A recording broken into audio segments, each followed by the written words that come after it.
vais inviter Isabelle Koupetchek à me rejoindre sur scène. Elle est directrice de la relation et expérience chez Leroy Merlin. Isabelle va nous présenter ce qui a toujours constitué pour elle un enjeu clé, assurer la transformation des entreprises par le prisme de la relation client. Isabelle, je vous invite à me rejoindre sur scène. Et je vous laisse la place. À tout à l'heure. Bonjour, bonsoir. Il fait nuit, on dit bonsoir. Je suis ravie d'être avec vous. Merci à Rise Up de m'avoir invitée. Je suis absolument ravie de partager ce soir avec vous ces 15 minutes. Ça ne va pas être facile, donc je ne vous partagerai pas tout. Je suis également ravie parce que j'ai cru comprendre que l'an dernier, il n'y avait pas de femmes sur scène. Et on me fait l'honneur de passer en premier, alors en deuxième après Arnaud, mais en premier avant la suite des surprises. Donc merci pour ça. Vous verrez que c'est très rose d'ailleurs, que la suite est très très rose. Donc je suis Isabelle, directrice de la relation et de l'expérience client. Chez Leroy Merlin, vous aurez compris qu'on tire beaucoup de choses par le client, on tire nos transformations par le sens client. C'est un peu là-dessus que je vais vous emmener. Ça drive vraiment toutes les transformations qu'on a faites jusqu'ici. Très rapidement, alors moi je ne me destinais pas au retail, j'ai un parcours plutôt nouvelles technologies, télécom. Et comment on arrive chez Leroy Merlin? On arrive chez Leroy Merlin parce que c'est une boîte assez incroyable. Je vais vous raconter en quoi elle est incroyable. Elle est encore plus incroyable quand on est quelqu'un qui a à cœur de transformer l'entreprise, de transformer le modèle, de transformer le monde. Tout le monde connaît Leroy Merlin dans la salle? J'en ai repéré un tout à l'heure qui ne connaissait pas Leroy Merlin. Leroy Merlin, 26 000 collaborateurs en France, donc gros système, gros mastodonte, 8 milliards de chiffre d'affaires, par 2 fois encore cette année, enseigne préférée des Français. Alors comment on fait pour faire ça? Comment on personnalise finalement l'expérience de nos clients? Je vais commencer par une phrase. Leroy Merlin, on dit souvent de cette marque que vu de l'extérieur, c'est un mystère. Vu de l'intérieur, c'est un miracle ou une magie. Alors aujourd'hui, on dit plutôt une magie. Vu de l'extérieur, c'est un mystère parce qu'on se demande comment cette boîte au rectangle vert, qui est finalement une entreprise de bricolage, fait pour offrir une expérience aussi unique, je vais oser, aussi unique à ses clients, comment elle fait pour vivre depuis aussi longtemps, aussi bien sur le marché. Et c'est une magie parce que belle expérience, hein, je pense que certains d'entre vous l'ont sans doute vécu. Et pourquoi belle expérience? Parce que en fait, on a des super-héros dans cette entreprise. On a en France 26 000 super-héros, dans le monde à peu près 100 000 super-héros. Le collaborateur chez Leroy Merlin est au centre de toutes les actions, au centre de toutes les décisions. Je le souligne parce que c'est ce qui fait le cœur du réacteur, vraiment. Tout est fait en intelligence collective. C'est-à-dire qu'on pense tout à plusieurs. C'est pas parce qu'on a un titre de directeur, d'ailleurs on ne s'appelle pas directeur chez Leroy Merlin, on s'appelle leader. Et il y a une valeur très forte qui est le leadership. Une de nos valeurs, c'est tous leaders. Donc quel que soit l'endroit où je me trouve dans l'entreprise, j'ai le droit d'avoir une initiative, j'ai le droit d'avoir une idée et de la mettre en œuvre.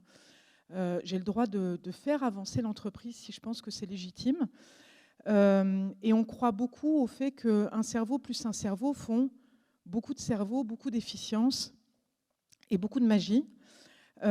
C'est à tel point, en fait, j'aime bien souligner ce truc parce que pour moi, qui ai beaucoup travaillé sur l'expérience client, ça fait à peu près 20 ans que je travaille sur l'expérience client, 25,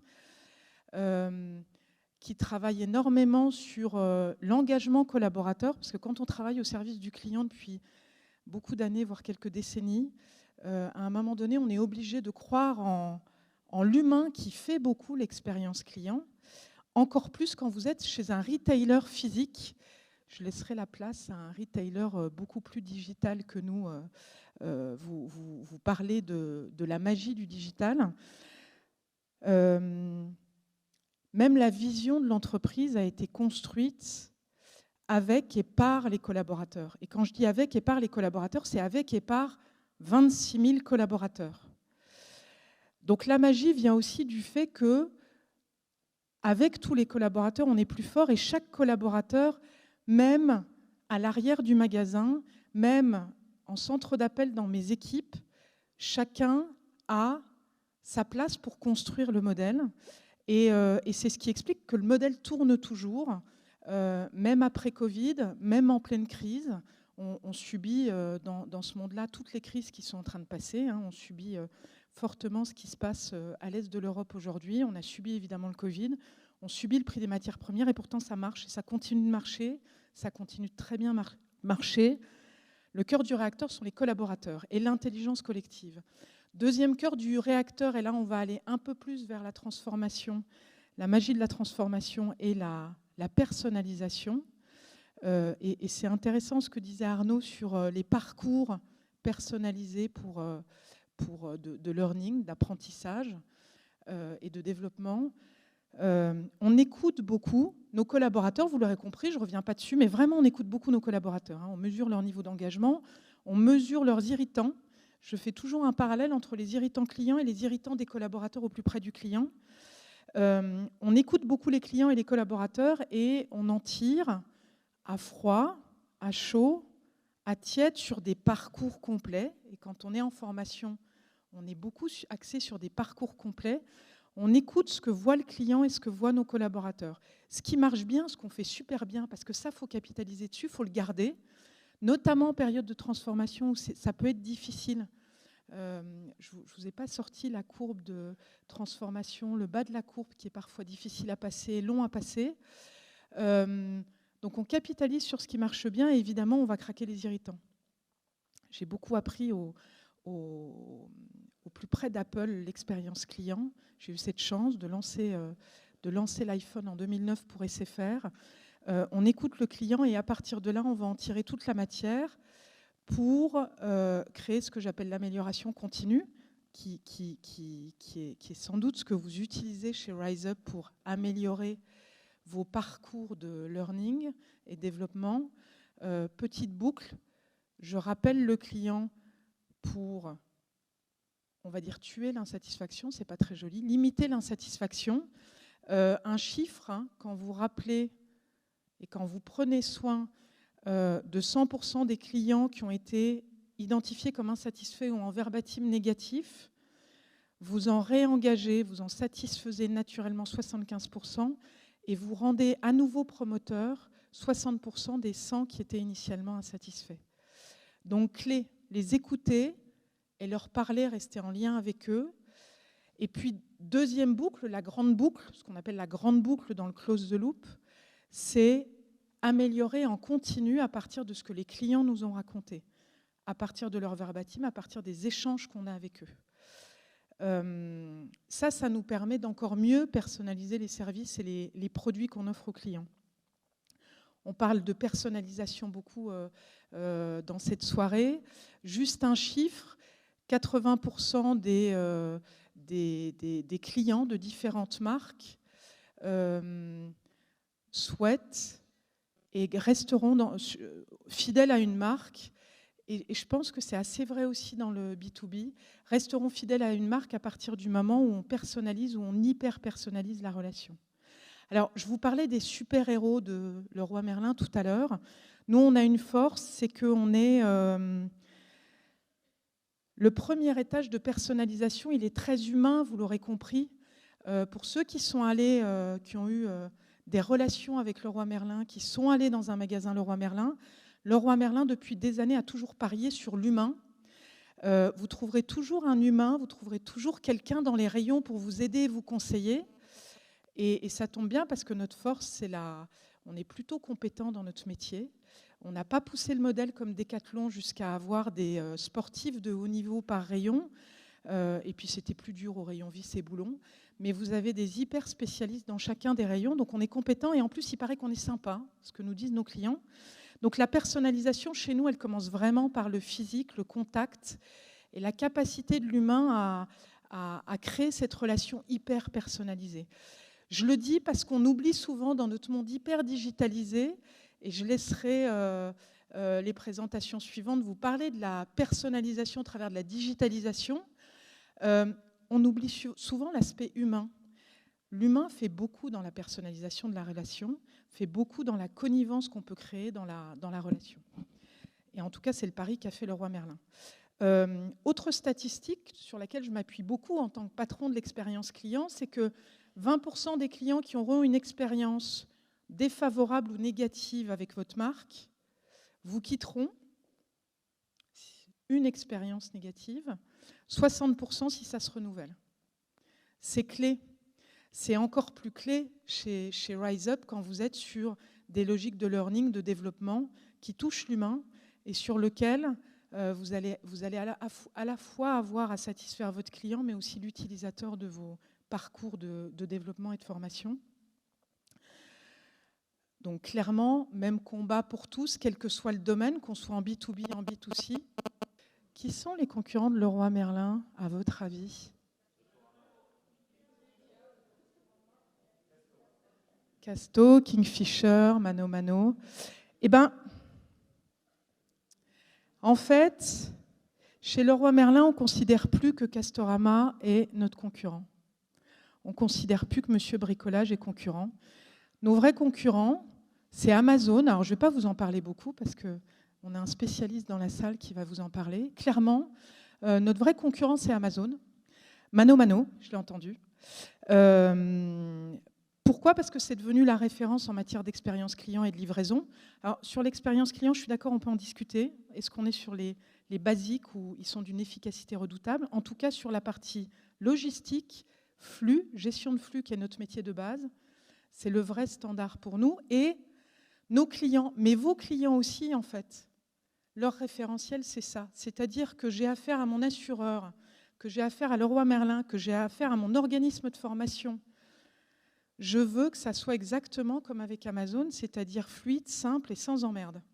Et d'ailleurs, je n'ai jamais à les appeler. Ce n'est pas pour rien qu'on ne trouve pas leur numéro, on n'en a jamais besoin. Autre standard Doctolib, quand on est dans un métier de prise de rendez-vous, et c'est encore pire, j'ai envie de dire, depuis le Covid, puisque le Covid a monté le standard et Doctolib a suivi le standard d'exigence.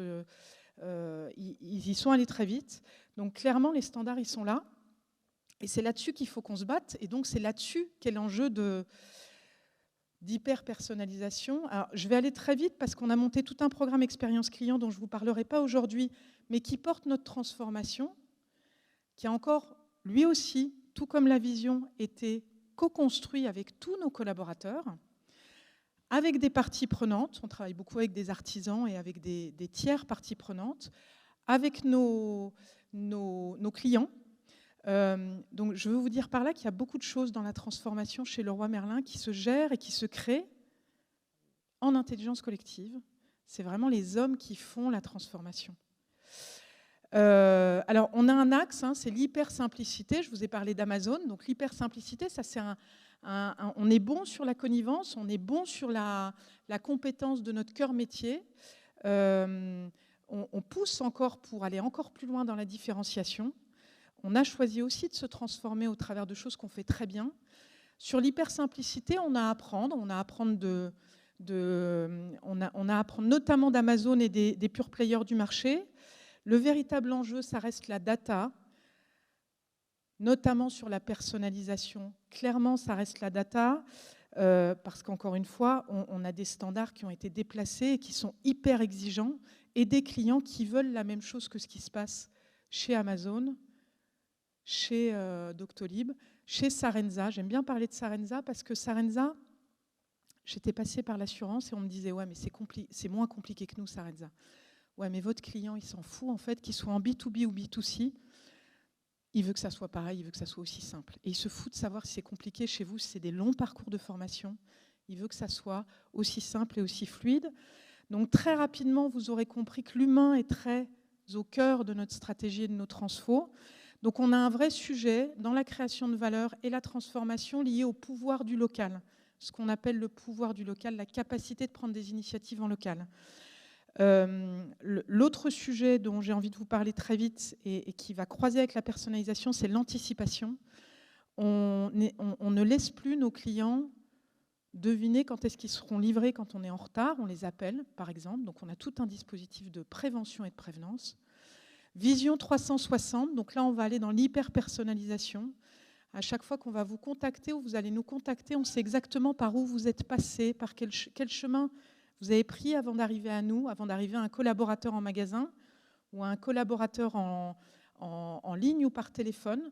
Il va exactement savoir c'est quoi votre niveau de satisfaction d'il y a 2 jours, qu'est-ce que vous avez acheté chez nous, par quel rayon vous êtes passé la semaine dernière. Et on est en train de pousser très très fort l'hyper-personnalisation dans le suivi de votre parcours en tant que client et habitant d'ailleurs. Hyper-personnalisation et connivence, j'en ai un peu parlé au début et puis je laisserai les suivants beaucoup en parler. Et puis évidemment, pour bien personnaliser, il faut tuer ce qui fait mal. Donc on a vraiment un gros dispositif d'amélioration de l'expérience des clients, des collaborateurs au travers d'un principe top 3 des typologies à mettre KO. Je ne tiens pas bien le timing, mais je vais conclure là-dessus. Je pense qu'on sera bien dans le timing. J'avais envie de vous dire, et c'est chouette parce que j'entendais parler parcours de développement tout à l'heure. Vous aurez compris que j'axe beaucoup de choses, notamment la transformation, la personnalisation sur l'expérience de mes collaborateurs et des clients.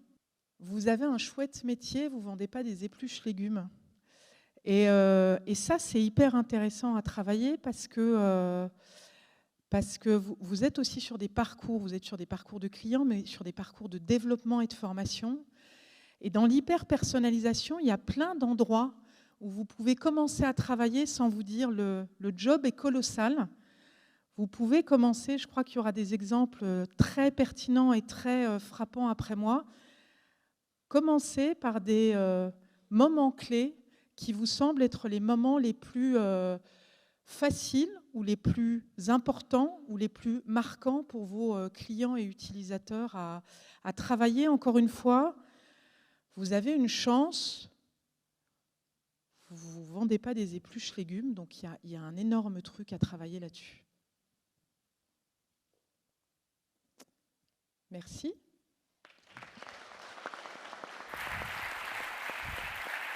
Merci Isabelle.